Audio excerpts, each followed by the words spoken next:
Falamos como surgiu o presbiterianismo, na verdade, acerca da sua história, a história do presbiterianismo. E é importante que a gente conheça a nossa história, conheça a nossa igreja, a história da nossa igreja. Falamos sobre a igreja primitiva, falamos sobre a reforma protestante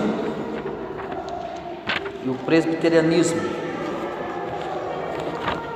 Depois, no final, nós vamos corrigir a revista acerca do batismo infantil.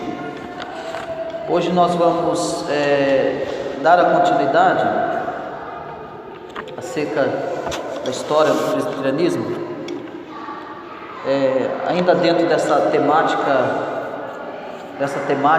da identidade confessional e denominacional, acerca do presbiterianismo, que tem uma rica história ainda a ser explorada. Então nós precisamos levar em consideração a nossa história e identidade para podermos então caminharmos e testemunharmos de Cristo neste mundo. Nós vamos ver que as origens históricas, teológicas, denominacionais, elas oferecem o real contorno de nossa identidade. Então muitas vezes, quando questionados por outras pessoas, quanto às suas convicções práticas, então há pessoas que se sentem frustradas com sua incapacidade de expor de modo coerente e convincente as suas posições, que acarreta de vários princípios, e muitas pessoas não conseguem de uma forma coerente explicar por que vocês defendem isso, vocês defendem aquilo, qual é o ponto de vista seu teológico. E a grande questão é o ponto teológico, a convicção teológica de alguns assuntos. Então, dando continuidade, esse estudo ele procura minimizar esta coerência de compreensão da história, compreensão histórica do que seja o presbiterianismo, porque para muitos evangélicos a igreja presbiteriana é tida como uma seita, ela é tida como uma seita por terem tal compreensão, então evitam aproximar-se dos presbiterianos. E uma das questões é acerca do batismo.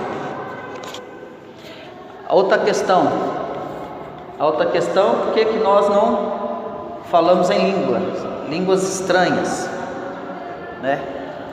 Então a gente percebe que esses assuntos são falta de compreensão teológica, É uma falta de compreensão teológica, é uma falta de análise aprofundada no assunto, Então é falta de compreensão mesmo teológica, de leitura, de ler, de se estudar, de pessoas preparadas para poder ensinar.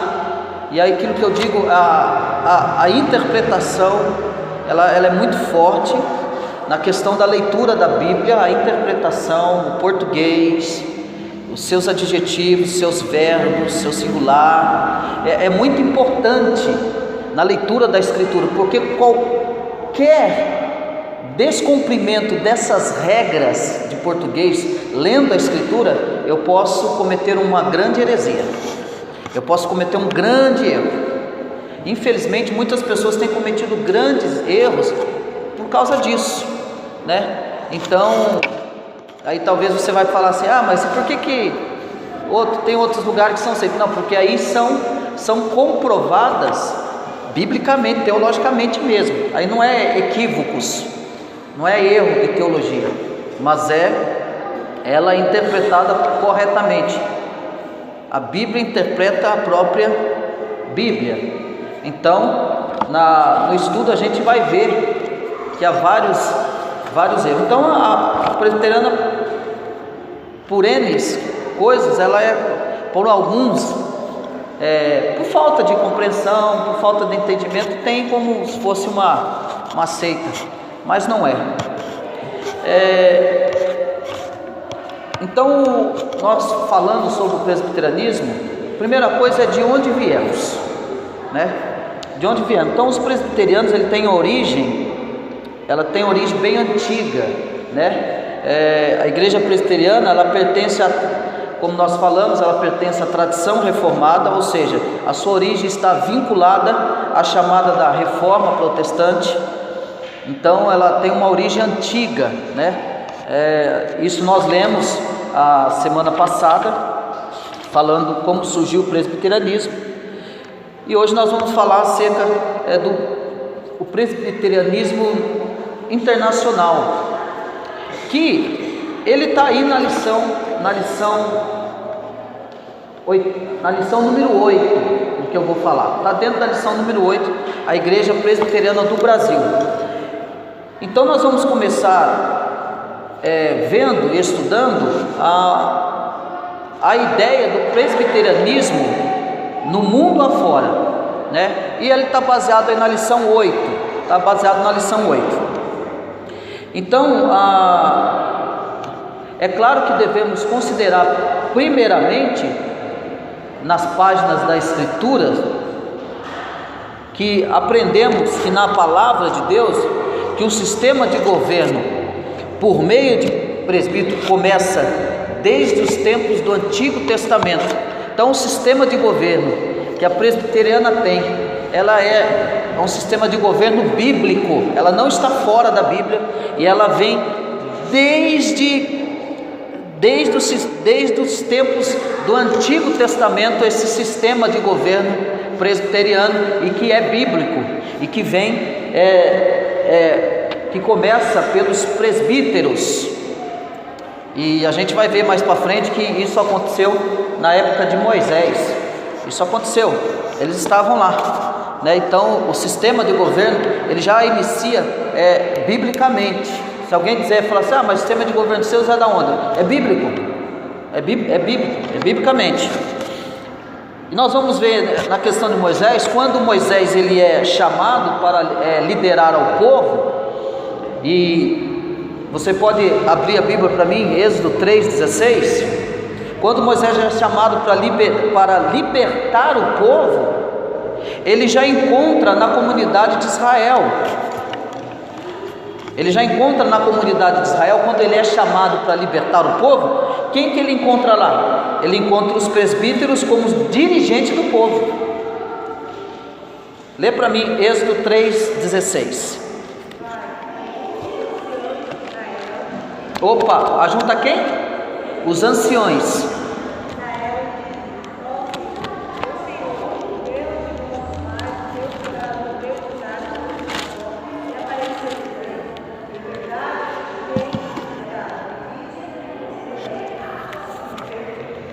Então você percebe que então quando Moisés é chamado para libertar o povo, ele já se encontra na comunidade. Irmão, vocês tenham paciência, que é um assunto, né? É um assunto meio, não dá pra gente, você entender, não dá pra gente ir.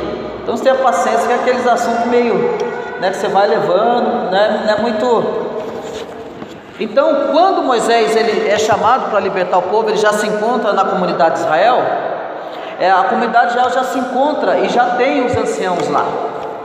E quem são esses anciãos lá? São os presbíteros.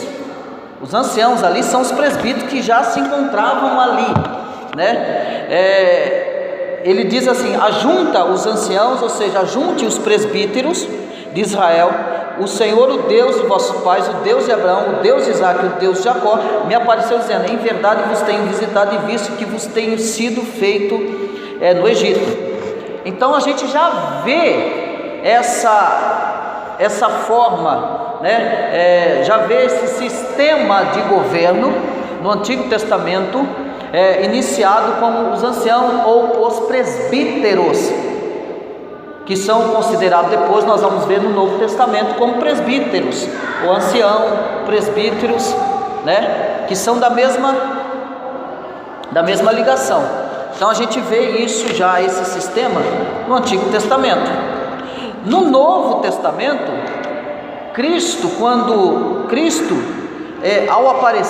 ao ele aparecer no cenário, né, ao ele aparecer ali no cenário, ele se depara também com a realidade dos presbíteros. Nós vamos ver aí no texto, Mateus 15, versículo 2, quem achou pode ler também.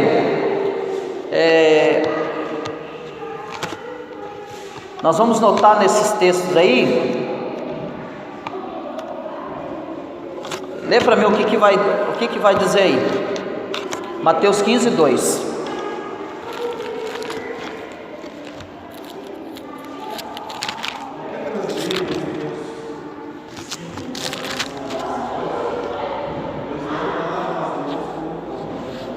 Então, você vê aqui eles falando, né, os fariseus, apesar de serem, né, praticarem várias coisas fora, mas eles zelavam pelos anciãos, né, eles defendiam esse ministério. Então, por que transgride os teus discípulos a tradição dos anciãos? Ou por que transgride os seus discípulos a tradição dos presbíteros? Né? A palavra ancião, ela é uma palavra grega que significa presbíteron, tá? Ela é transliterada para presbíteros, tá bom? Então a palavra ancião no grego é presbíteron, tá? Que é traduzida para presbíteros. Então ancião, presbítero é a mesma coisa. Entenderam? Entendeu isso? Então ancião, presbítero é a mesma coisa. Porque não lavam as mãos para comer. Então outro texto que lemos no Evangelho é o seguinte: pois os fariseus e todos os judeus, observando a tradição dos anciãos ou do presbíteron, não comem sem lavar cuidadosamente as mãos. Nós vamos ver em Marcos capítulo 7, o versículo 3. Então nós vemos aí os presbíteros novamente, né, apresentados aqui também no Novo Testamento. A questão, e aí eu estou falando da questão do sistema do governo. Então, e o relato de Atos dos Apóstolos também apresenta-nos a existência de igrejas governadas por presbíteros. Nós vemos lá em Atos capítulo 14, o versículo 23, o capítulo 20 e o versículo 13. Para mim Atos 14, 23, rapidamente, você que tem a Bíblia aí, nos ajude. Atos 14, 23, e o outro acha para mim Atos 23, 17. Nós vemos a existência de igrejas governadas por presbíteros.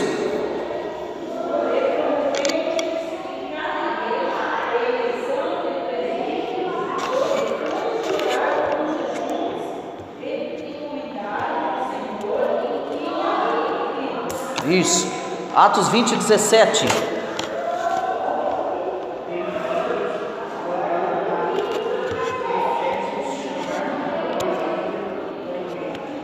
Então você percebe já no Novo Testamento a presbíteros já no sistema de governo da igreja. Então Paulo ele escreve mostrando que o governo da igreja é marcada pela regência de presbíteros. Nós vemos lá em 1 Timóteo capítulo 3, versículo 1 ao 11, capítulo 5, versículo 17, e Tito, capítulo 1, do versículo 1 ao 5, nós vemos a regência dos presbíteros.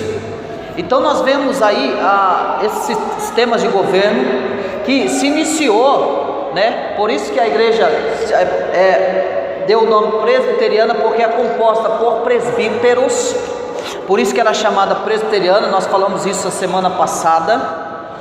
E presbítero, ancião, pastores são a mesma coisa, viu, irmão? Não tem a mesma coisa. Não tem essa questão de, é lógico que tem as divisões de papéis, tá? Nós vemos aqui que João Calvino e os primórdios reformados do presbiterianismo, na chamada reforma protestante, o sistema presbiteriano então começa a ser desenvolvido primeiramente pelo maior mentor da reforma, João Calvino. Como alguns já disse, João Calvino ele foi o reformador que deu a atenção à questão da forma de governo mais do que qualquer outro. Então Calvino ele desenvolveu as ordenanças eclesiásticas, né? Nelas ele sumariza os 4 ofícios. Então Calvino ele vai sumarizar os 4 ofícios. O primeiro ofício é pastores, que ele vai sumarizar, pastores para serem pregadores da palavra e administração dos sacramentos. Segundo, ele vai sumarizar os doutores, que eram responsáveis pelo ensino de teologia na igreja e nos seminários. Terceiro, os presbíteros, que juntamente com os pastores exerciam a supervisão ao rebanho na exortação, admoestação, aconselhamento e disciplina. E quarto, por fim, os diáconos, que cuidavam dos deveres de misericórdia da igreja. Então são os 4 ofícios que Calvino vai sumarizar, que ele vai levantar para o governo da igreja.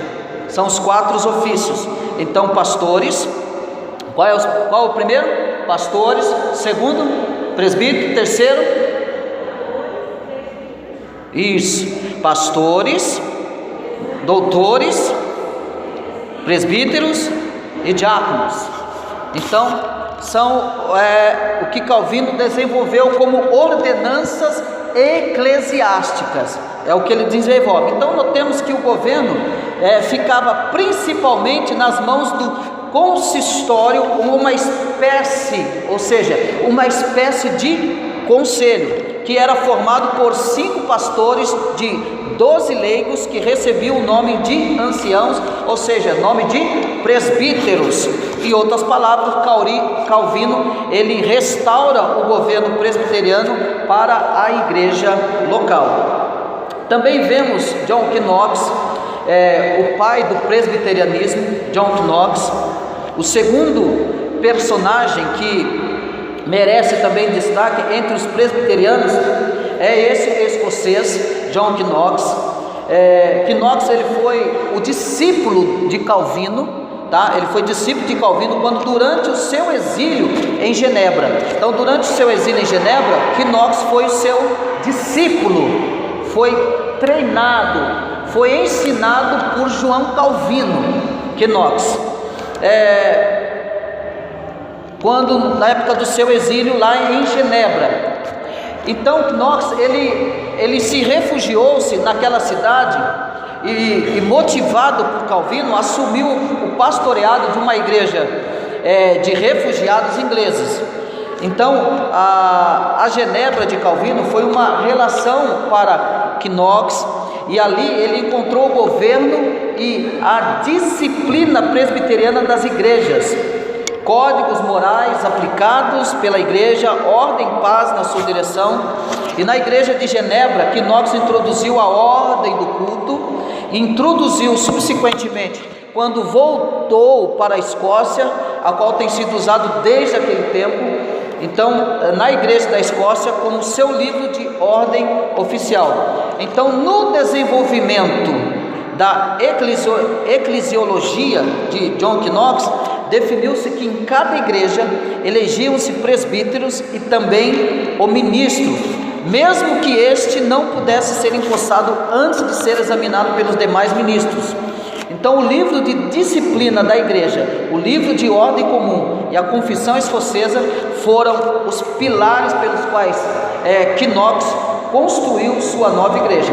Então assim nós temos uma visão geral do presbiterianismo internacional, conforme é conhecida na história, e esses 2 fundamentos representantes e articuladores do sistema presbiteriano, eles devem receber pelo laborioso trabalho que realizaram para desenvolver um sistema um sistema eclesiástico tão unificado e bíblico como é o presbiterianismo. Então a gente vê essa história internacional que começou lá fora, e que isso é tudo para trazer uma ordem, tudo para trazer uma organização, tudo para trazer uma ordem no seu padrão mais pleno e bíblico em toda a sua história. Então nós vemos esses homens desbravadores que foram construindo a história, baseado na Escritura Sagrada. Então nós devemos louvar a Deus pelo sistema a qual nós vivemos hoje, o sistema eclesiástico, que é um sistema bíblico, que ele veio desde o Antigo Testamento. Então todo o sistema do governo não é governo de homens em si falando, mas é um governo doutrinário, é um governo bíblico, e que tem a sua origem bíblica e a sua história bíblica. É a questão do presbiterianismo fora de como ele iniciou. Falando do presbiterianismo nacional, nós vamos fazer um esboço histórico aqui. Primeiro, nós falamos isso a semana passada sobre a França, a Antártica, um sonho frustrado, de 1555 a 1558. Os reformadores franceses, desejosos por liberdade religiosa, eles procuraram terras onde eles pudessem ter essa liberdade de cultuar a Deus, a verdadeira fé evangélica. Então a Baía de Guanabara foi o alvo escolhido para esses franceses desejosos de poder ter essa liberdade, de poder cultuar a Deus livremente. Então eles escolhem a Baía de Guanabara para ser o alvo para uma implantação desse sonho, porque era o sonho dos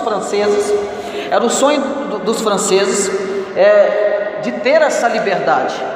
E o seu alvo foi a Baía de Guanabara, que foi escolhido para a implantação desse sonho, para se cultuar a Deus em liberdade, para ter a plena liberdade de cultuar a Deus. O próprio Calvino, ele enviou ao Brasil, isso é história, guarde bem isso, pois tem na revista, irmão, a revista você guarda porque ela serve de história para você. João Calvino, então, ele envia ao Brasil 5 pastores calvinistas para o sucesso dessa empreitada. Ele, sabendo disso, ele envia então 5 pastores calvinistas para essa empreitada. E a correspondência mantida entre Calvino e os franceses, inclusive com o Villadion, nos mostra o interesse de Calvino pela França, então, reformada, que aqui se estabeleceram. E no ano de 1555, os presbiterianos reformados, eles haviam chegado então à Baía de Guanabara e procuraram então logo estabelecer uma colônia reformada. Então eles chegam em 1555 na Baía de Guanabara, chegam aqui no Brasil, e eles logo procuram estabelecer uma colônia reformada. Eles procuram estabelecer um povo reformado. E com o passar dos anos, os reformados foram então hostilizados. Com o passar dos anos, eles foram hostilizados. Esses reformadores se chegaram para empreitar essa obra. Com o passar dos anos, eles são hostilizados, são presos e são torturados por professarem a fé reformada. Eles encontram então dificuldades, eles são torturados, são agredidos por professarem a sua fé reformada. Em um tempo de 12 horas foi imposto a eles que eles deveriam formular o que eles criam. Então você imagina que eles são pegos, em 12 horas eles tinham que provar e formular a razão da sua fé. E isso não era algo de uma coisa que você fazia numa tranquilidade, era sob pressão. Vocês vão ter que formular a razão da fé de vocês agora. Em 12 horas eles teriam que fazer isso. Eles, assim então, eles fizeram, e foi confeccionado a primeira confissão de fé das Américas. E aí você vai percebendo que nessas 12 horas eles foi confeccionada a primeira confissão de fé das Américas, a Confissão de Guanabara, que é muito conhecida no meio presbiteriano reformado. Ela foi escrita em latim, focalizando nos pontos fundamentais da fé reformada. Após a redigirem, foram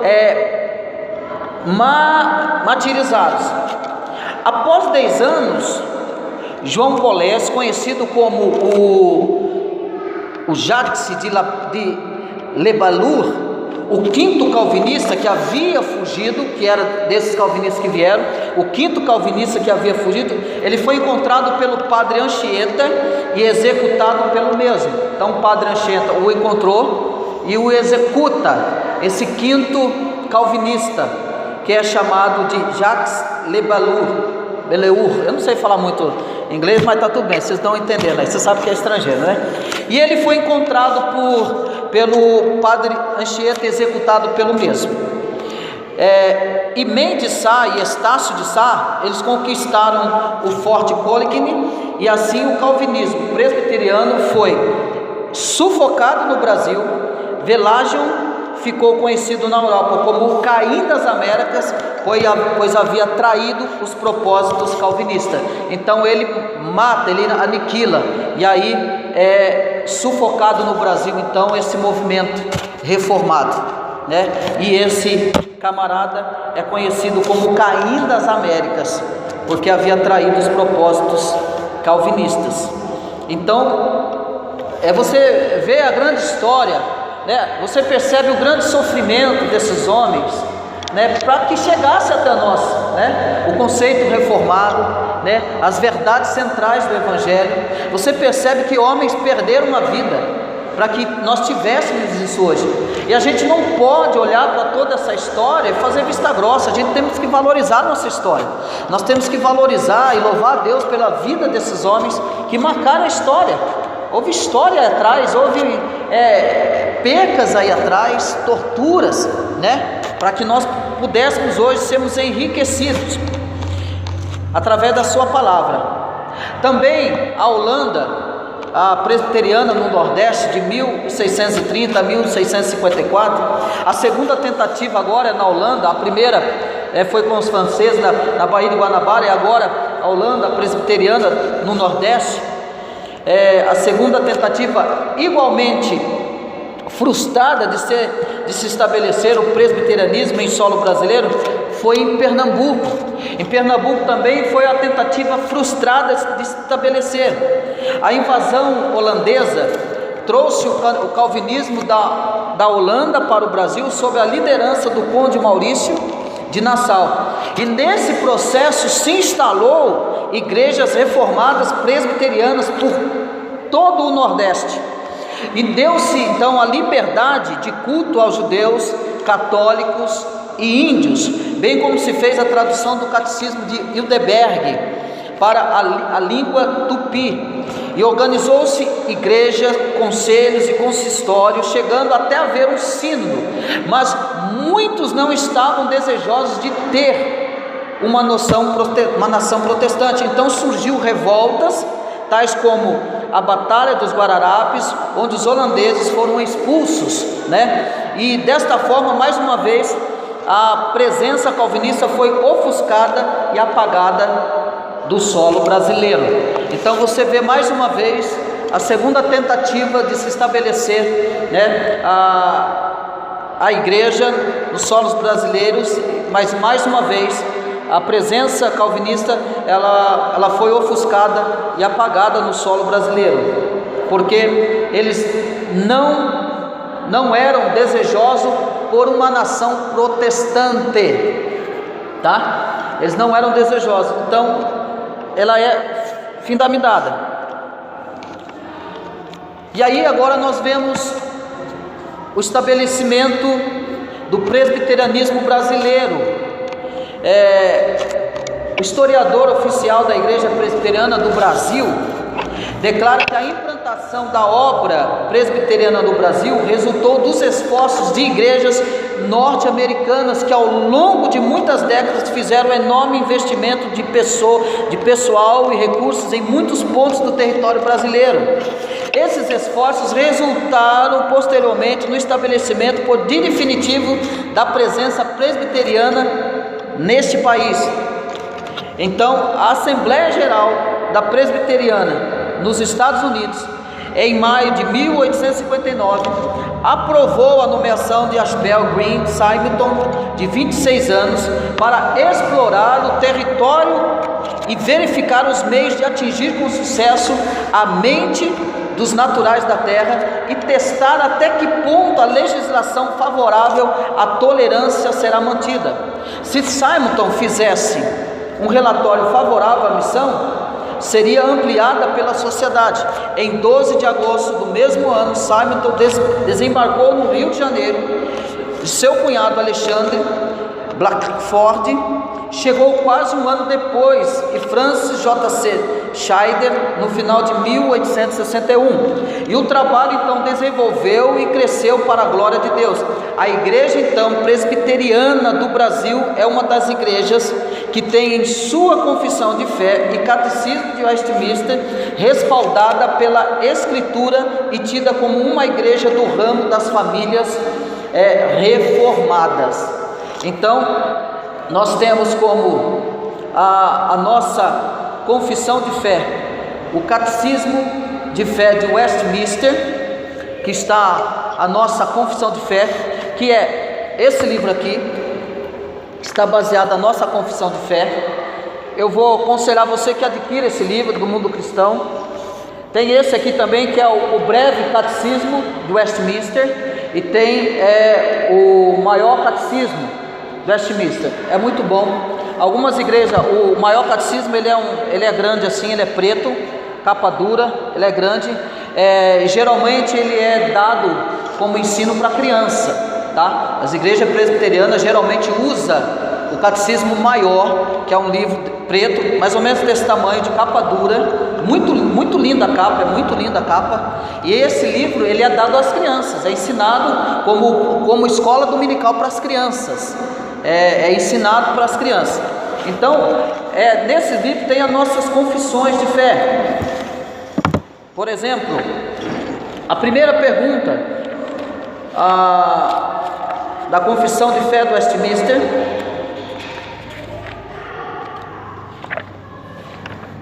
ela vai tratar todas com referências da Sagrada Escritura. Ainda que a luz da natureza e as obras da criação e da providência manifestam de tal modo a bondade, a sabedoria e o poder de Deus que os homens ficam inexcusáveis, todavia não são suficientes para dar aquele conhecimento de Deus e de sua vontade, necessário à salvação. Por isso foi o Senhor servido em diversos tempos e diferentes modos, revelar-se e declarar à sua igreja aquela sua vontade, e depois para melhor preservação e propagação da verdade, para os mais seguros estabelecimentos e conforto da igreja contra a corrupção da carne e malícia de Satanás e do mundo, foi igualmente servido fazê-la escrever toda. Isso torna a Escritura Sagrada indispensável, tendo cessado aqueles antigos modos de Deus revelar a sua vontade ao seu povo.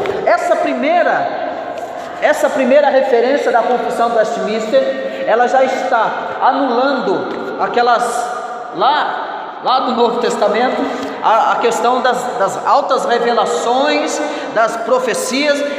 Isso que eu acabei de ler para você está anulando aquilo já, por causa da suficiência da Escritura. Não há necessidade mais, é lógico que isso aí nós vamos falar no outro tempo, mas é a suficiência da Escritura. E aqui tem as referências bíblicas. Os céus proclamam a glória de Deus, Salmo 19, versículo 1 ao 4, e ela vai nos dando base, é a nossa confissão de fé. Nós vemos no Breve Catecismo também. O Breve Catecismo vai fazer as perguntas. Por exemplo, a primeira pergunta: qual é o fim principal do homem? Resposta: o fim principal do homem é glorificar a Deus e gozá-lo para sempre.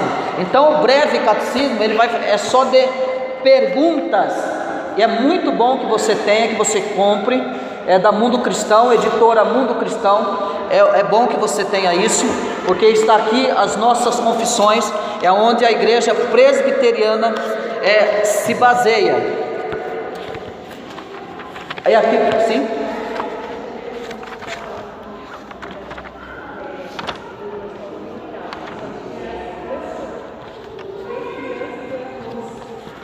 Está vendo a lição 8 aí, né? Isso. Sim. Interessante. 5 pessoas na escola dominical, quando começou, né?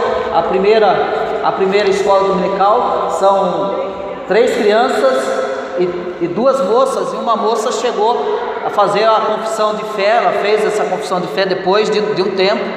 Você vê aqui o tempo que levou, mas vamos ver aqui. A lição 8 da Igreja Presbiteriana do Brasil. Aqui é só uma visão contemporânea daquilo que nós vimos aqui, a história de Simonton, né, dos ingleses, franceses, a Holanda, a tentativa de se implantar a igreja reformada no Brasil, que por 2 vezes foi frustrada, né? Você vê aí toda a história. Diga, Lúcia.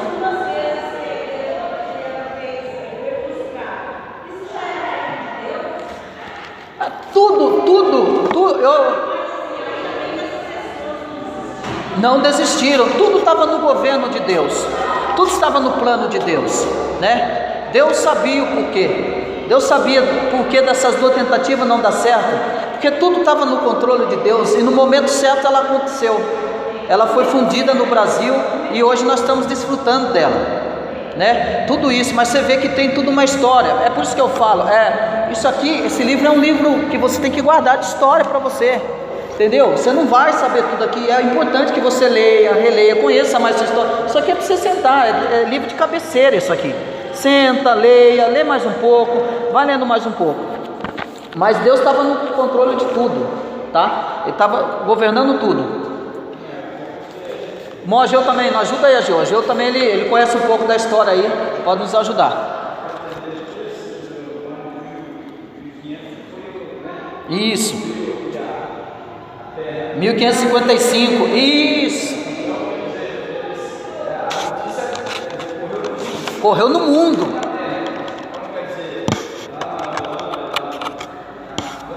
Na França, os franceses. Com o descobrimento. Aí você vê o Padre Anchieta fazendo o quê? O Padre Anchieta executando o último calvinista reformado que Calvino tinha enviado. A escola conta isso? A escola conta isso? Nunca contou isso. Na minha época, olha, eu até me arrepio, gente. Eles falam de... Então, interessante, você falou bem. Fala de Lutero, na verdade, falam de Calvino. Eu na escola, quando eu estava terminando eu estava terminando o primeiro grau, houve um debate na sala de aula. Rapaz, o professor queria fulminar Calvino, rapaz. Martinho Lutero? Então, como é que é, professor? Aí ele contou outra história. Opa, aí o irmão, diante de Deus, professor, o senhor me dá uma palavra? A história que o senhor está contando não é essa aí, não.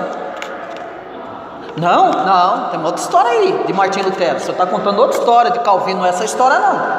Mas como assim? Falou de Martinho Lutero. Como assim? Não, a história de Martinho Lutero é isso aqui. Tá. Não é bem assim que o senhor está contando. Por quê? Eles contam uma outra história, coloca eles como mal e a igreja como o certo. Por exemplo, Padre Anchieta. Aonde você viu falando que ele que matou o último, mandou isso aqui, o último calvinista que veio? Só isso, que ele evangelizou os gringos, os índios, né? Então, isso aqui é história, você saber disso. O irmão Ageu falou. Eles vieram. Isso é importante, é história. E aí, irmão, viu, irmãos? Deixa eu ver um pouquinho. E aí, essa história dos outros falar que chegaram primeiro, que tem mais anos que nós, isso é conversa. Os presbiterianos chegou primeiro no Brasil, irmão. Viu? Nós estamos aqui, ó. Tem chão. E outro, irmãos, né? desde quando descobriu. Todo tempo. Irmão, eu quero chamar a atenção para vocês, e a gente precisa reconhecer, e a gente tem que ser honesto, a gente tem que ser justo, e a gente tem que conhecer que foi os presbíteros. Nós temos nosso presbítero Ageu aqui, a gente tem que honrar ele. A gente tem que honrar o nosso presbítero, porque foi através dos presbíteros que a igreja ela veio, e a gente tem que honrar. Nós temos que honrar os pastores, presbíteros, pastores são da mesma. E o presbítero ele está aqui para pastorear a igreja também, e por isso se deu o nome de presbiterianos, porque foi com o presbítero que começou toda a organização da igreja. Foi com os presbíteros que teve a organização lá com Moisés, eles já estavam lá, né? Então a gente tem que honrar também os pastores, eles já estavam, né? Então a gente tem que honrar, irmãos, já tem que entender que é para o governo da igreja, o bem da igreja. Mas vamos aqui. Isso, docente, regente, aí a gente vai entender tudo isso daí. O plano de Deus para a nossa salvação inclui uma organização para nos arrebanhar. A lição 8 aí, número 8. Para nos arrebanhar, inclui essa organização para nos arrebanhar. Na antiga aliança feita com Abraão e ratificada no Sinai, quando Deus deu a lei, esta organização era constituída pelos israelitas. Deus havia prometido a Abraão: de ti farei uma grande nação, e te abençoarei, e te engrandecerei o nome. Mas Israel quebrou a aliança com o Senhor, e negou-se a receber o Messias. Veio para o que era seu, os seus não o receberam. Felizmente Deus fez uma nova aliança através de Jesus Cristo, e a todos quantos receberam, deu o poder de serem feitos filhos de Deus, e com esse Jesus edificou a sua igreja, conforme ele mesmo prometeu: edificarei a minha igreja, e as portas do inferno não prevalecerão contra ela. Assim a nação de Israel, como organização instituída para congregar o povo de Deus, foi substituída pela igreja. Mas o que é a igreja? Etimologicamente, a palavra igreja vem de eclesia, palavra grega usada para designar a assembleia da população das cidades gregas, que se reunia para tratar das questões administrativas. No Novo Testamento, a palavra igreja é usada com vários significados, e os principais são um grupo de crentes de uma determinada localidade, uma igreja local. Por exemplo, igreja que estava em Jerusalém, igreja de Antioquia. Também em Atos, nós vemos em Atos 11, 22, Atos 13, 1, Atos 5, 11 e Atos 11, 26. Também um grupo de crentes que se reunia na casa de uma determinada pessoa, uma igreja doméstica. Nós vamos ver em 1ª Epístola de Paulo aos Coríntios, capítulo 16, versículo 19, e Colossenses, capítulo 4, versículo 15, e Filemão 2. Também chamada como vários grupos de crentes em diferentes lugares, unidas pela mesma fé, Atos 9, 31. Ou também a totalidade daqueles que no mundo inteiro professam a Cristo e se organizam para fins de culto, chamada genericamente de Igreja de Deus. E por final, a totalidade dos crentes, quer no céu, quer na terra, que se uniram ou ainda se unirão a Cristo como Salvador e Senhor, chamada de corpo de Cristo. Então você vê os vários nomes, ou as várias determinada localidade, que uma igreja local, que estavam, dado ao nomes a elas, que se uniram, ou vários grupos de crentes que em diferentes lugares se uniam pela mesma fé, as pessoas se reuniam nas suas casas, era a igreja, porque a igreja somos nós, a igreja é cada um de nós, tá? Nós somos a igreja. Onde nós estivermos reunidos, nós representamos a igreja. Aonde você estiver, você representa a igreja de Cristo, e isso é que a igreja de Cristo representa.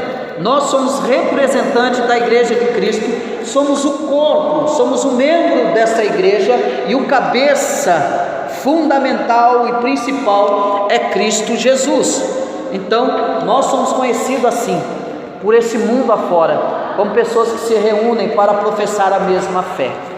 Tudo bem até aqui? Tudo certo até aqui?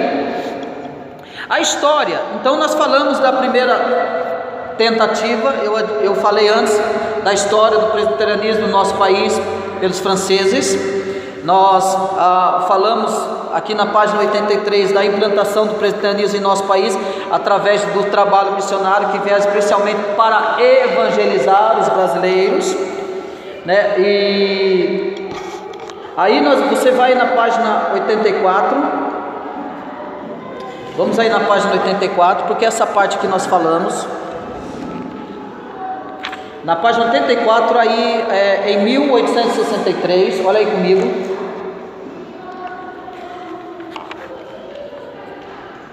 Mas vamos começar aqui no 83, aqui embaixo, o segundo missionário. Na 83 aqui, que os demais aqui nós falamos. O segundo missionário presbiteriano a chegar ao Brasil foi Alexandre Blackford, que era casado com uma irmã de Simonton. Ele e a esposa chegaram ao Rio de Janeiro no dia 25 de julho de 1860. O terceiro missionário era alemão, naturalizado norte-americano, chamado Francis Scheider. Ele chegou no dia 7 de dezembro de 1861. A missão estabeleceu sua sede no Rio de Janeiro, mas os missionários viajaram pelo Brasil todo procurando conhecer o país e ao mesmo tempo divulgar o Evangelho. Em 1863, o reverendo Alexandre Blackford foi para São Paulo com o objetivo de evangelizar a capital e o interior. Os missionários consideravam que uma igreja estava organizada a partir do dia do batismo dos primeiros convertidos. Dentro desse critério, a primeira igreja presbiteriana brasileira, a Igreja Presbiteriana do Rio de Janeiro, foi organizada no dia 12 de janeiro de 1862. Isso é maravilhoso, essa história, quando foram batizados os dois primeiros convertidos. A Igreja Presbiteriana de São Paulo foi organizada no dia 5 de março de 1865. A Igreja Presbiteriana de Brotas, interior de São Paulo, no dia 13 de novembro de 1865. A Igreja Presbiteriana de Lorena, também no interior de São Paulo, no dia 17 de maio de 1868. E a Igreja Presbiteriana de Borda da Mata, interior de Minas Gerais, em 23 de maio de 1869. Essas foram em ordem cronológicas, as primeiras igrejas presbiterianas organizadas em nossos países. Anota isso aí, guarda para o resto da sua vida. Aqui essa história, guarda e nota para o resto da sua vida. Em Brotas, você viu? Em Brotas e Borda da Mata, os meus vizinhos da minha infância, eles eram de Borda da Mata, mas eu nem sonhava com o cristianismo, né? Mas foram lá, as primeiras igrejas fundadas, né, presbiterianas do nosso país. Em 1865 foi organizado o primeiro presbitério do Rio de Janeiro. Na primeira reunião desse presbitério foi ordenado o primeiro pastor brasileiro, um ex-padre, olha aí para você ver, um ex-padre chamado José Manuel da Conceição. No dia 14 de janeiro de 1867 começou a funcionar o primeiro seminário, localizado no Rio de Janeiro, fundado para preparar os pastores brasileiros. Então você já vê o início da história da preparação de pastores, que é corretíssimo, né? Esse trabalho todo aqui.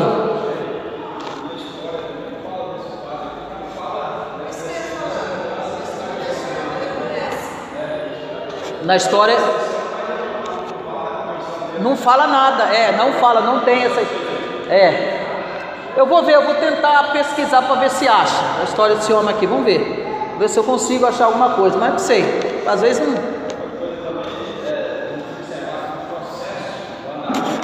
Do andamento é rápido.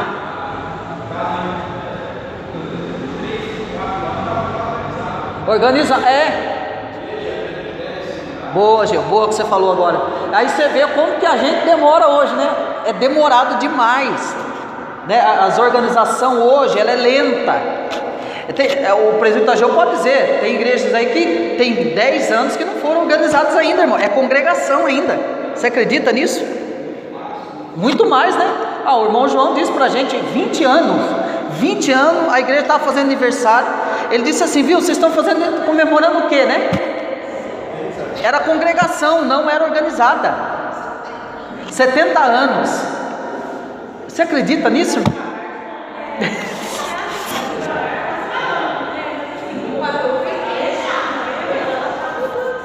Então, isso, a igreja de Pinheiros está mudando isso.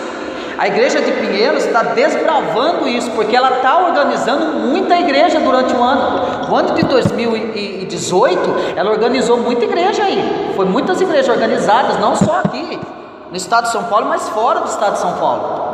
Então ela está alavancando. Por que está esse processo missionário desses avanços? É para que a igreja cresça, para que a igreja vá avançando, irmão. Ela está ajudando em todas as suas áreas, né? Mas o que o presbítero Ageu falou é verdade, é um ponto central, porque a rapidez era mais ágil, né? A organização da igreja, você percebe na história, né? Ficou muitos anos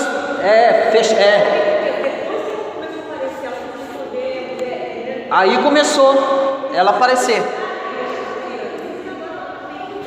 Quer dizer alguma coisa, irmã Patrícia?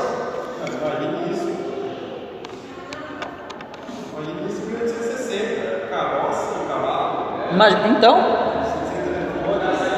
sem telefone, sem nenhum meio de comunicação como nós temos hoje, imagina. Agora você percebe a lentidão nossa hoje, com todo recursos e poder aquisitivo também, irmãos, que temos hoje, né? Entendeu? A lentidão. Mas o Senhor está mudando isso, viu? O Senhor está mudando isso.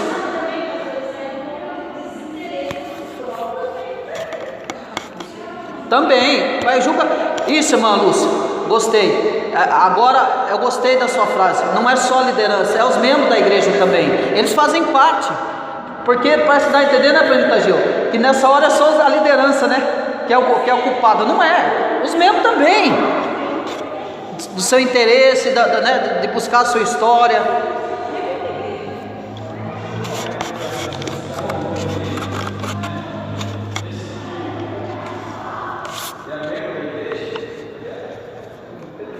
Não tem diferença. Exatamente. Não tem diferença. Não tem diferença não. A gente veio trabalhar lá de São Caetano, a gente já era presbiteriano. Mas a experiência maior, a vivência fora da igreja, eu tive mais aqui na minha, porque foi crescendo, né? Foi crescendo, foi. Aí quando eu falava que eu era da presbiteriana, eu falei, o quê? Olha lá. Quer dizer, o nome também é complicado. É complicado. Convenhamos que é um nome complicado. Mas a pessoa fala para eu o quê? E onde que é essa igreja? Ninguém sabia, porque assim, a rua que ela já é escondida, quem passou por lá sabe que é uma rua escondida. Eu sei. Agora está mais famosa por causa da escola. Tem uma escola particular lá, também, agora. Mas ainda assim, daquela época lá, tudo isso que você falava, a gente não ouvia isso. Você não ouvia isso? A história da presbiteriana se Então. contou no presbiterianismo. Então, a grande falha. Não é conhecido, não era conhecido. E o povo precisa conhecer uma história tão bela, tão... Aí você fala um negócio importante, os próprios membros não têm interesse. Chega nos líderes, ó, a gente quer conhecer a nossa história. de se fazer conhecer também. Você vê tantas denominações aí, mostrando, Fazendo. Nossa, a presbiteriana é morta, era isso que eu pensava da presbiteriana, antigamente era morta.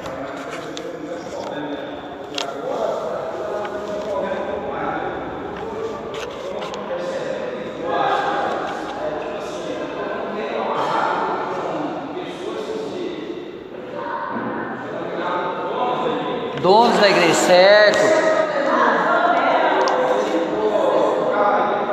Amarrada. Isso. Porque o título de presbítero, o título disso daqui sobe a cabeça da pessoa. Não pode. Não, mas então, só porque essas funções é de uma tamanha responsabilidade que não tem ideia. E hoje, não falta, porque eu vou falar exatamente disso que você falou aí. Jesus vai chamar, porque vai estar tendo uma briga. Senhor, vocês estão discutindo o quê? Quem que é maior? Quem que é maior? Jesus vai catar, vem aqui que eu vou... Aí Jesus chama eles em particular, vem cá. Então, se você não quiser perder isso que você falou, vem à noite. Aí você vai ver quem que é maior. É servo, é para servir. Ó, eu, presbítero Ageu, os diáconos, nós estamos aqui para servir. Você... Não, é responsabilidade, irmão, é servir. Presbítero é para servir, eu para servir, diácono é para servir, nós todos é para servir aqui.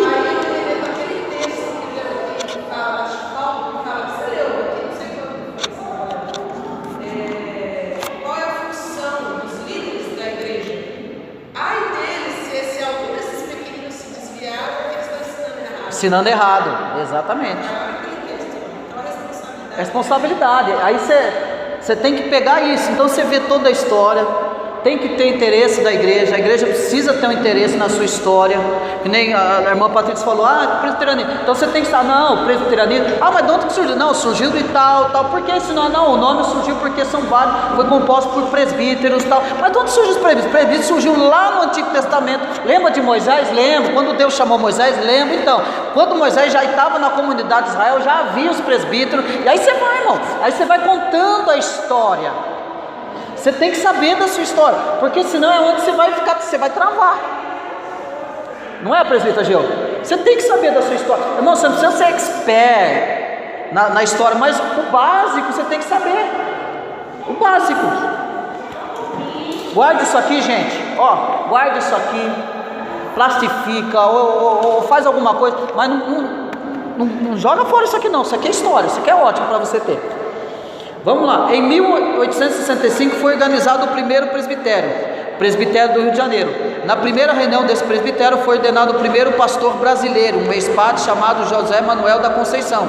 No dia 14 de janeiro de 1867 começou a funcionar o primeiro seminário localizado no Rio de Janeiro. O reverendo Simonton faleceu em São Paulo no dia 8 de dezembro de 1867, mas o trabalho de evangelização e organização de igrejas continuou. O segundo presbitério de São Paulo, foi organizado no dia 13 de janeiro de 1872 e em 1888 foi organizado o sínodo. Nesse ano já havia igrejas organizadas em 14 estados. Olha para você ver, hein? 14 estados já havia igreja organizada já. Havia 4 presbitérios e 32 pastores, sendo 20 estrangeiros e 12 brasileiros. Olha só para você ver como que os estrangeiros estavam inseridos aí no negócio. No dia 7 de janeiro de 1909 foi organizada a Assembleia Geral, que a partir de 1937 passou a se chamar Supremo Concílio, da primeiro concílio da Igreja Presbiteriana do Brasil.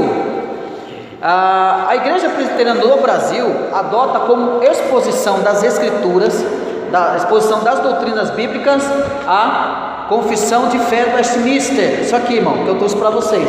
Confissão de Fé. Adota a Confissão de Fé do Westminster, o catecismo maior e o catecismo menor, ou breve catecismo, que é esse aqui, tá? Que adota. Nossa única regra de fé e prática é a Bíblia Sagrada, mas em virtude de a Bíblia não trazer as doutrinas já sistematizadas, adotamos a confissão de fé e os catecismos como exposição do sistema de doutrinas ensinadas nas Escrituras. A confissão de fé e os catecismos são conhecidos historicamente como símbolos de Westminster. Eles foram preparados por uma assembleia de clérigos anglicanos, congregacionais, independentes, batistas e presbiterianos. Essa assembleia foi convocada pelo parlamento inglês para elaborar os princípios de governo, doutrina e culto que deviam reger as atividades religiosas na Inglaterra, Escócia e Irlanda. A assembleia foi instalada no dia 1º de julho de 1643 com a presença de 69 membros. Fez 1.663 sessões, sem contar as reuniões de comissões e subcomissões. A participação média variava entre 60 a 80 membros. A maior presença foi de 96 membros. O local da reunião foi a Abadia de Westminster e por isso ficou conhecida como Assembleia de Westminster. A confissão de fé e os catecismos foram aprovados pelo parlamento inglês em 1648. A Igreja Presbiteriana da Escócia e da Inglaterra e dos Estados Unidos da América adotaram a confissão de fé e os catecismos como padrão doutrinário. A Igreja Presbiteriana do Brasil, na organização do Sínodo em 1888, também fez o mesmo. Irmãos, aqui nós vamos, na próxima semana, nós vamos falar sobre o governo, nós vamos falar sobre o sistema de governo, tudo bem? Então nós falamos aqui acerca da sua história, tá? Aí a semana que vem, nós vamos falar sobre o sistema de governo que vai falar sobre o conselho da igreja local, o presbitério, o sínodo, tá bom? Supremo concílio, e aí nós vamos ver essas divisões aí, as suas funções, tá bom? Então na semana que vem nós vamos tratar sobre isso.